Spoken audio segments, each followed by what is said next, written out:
পুখুৰীত পৰিণত হৈছে শিৱসাগৰ চহৰৰ অতি ব্যস্ততাপূৰ্ণ ভুৱন চন্দ্ৰ গগৈ পথ। অসম মালা আঁচনিৰ অধীনত 121 কোটি টকা আবণ্টন লাভ কৰাৰ পিছতো 1.5 বছৰে পুনৰ নিৰ্মাণ সম্পূৰ্ণ নকৰাৰ ফলতে বৰ্তমান মৰণ ফান্দলৈ পৰিণত হৈছে পথছোৱা।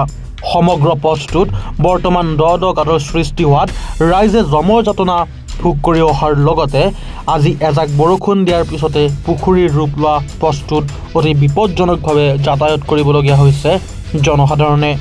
সংঘটিত হৈছে কেইবাটাও দুৰ্ঘটনা।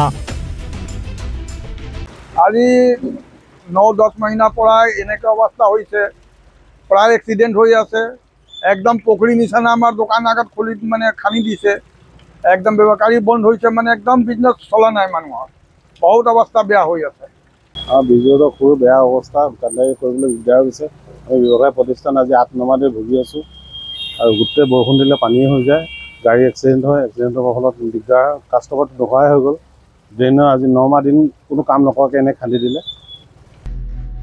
শিৱসাগৰৰ পৰা ৰাতু কুমাৰ দাসৰ ৰিপৰ্ট, এনি ভাৰত 24।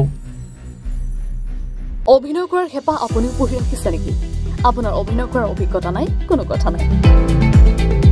আপোনাৰ বাবে আহিছে সোণালী সুযোগ।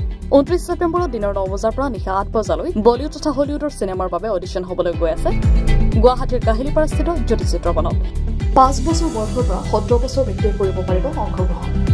পঞ্জীয়ন হ'ব বিনামূলীয়া। নিৰ্দিষ্ট ৱেবছাইটত কৰিব পাৰিব আবেদন।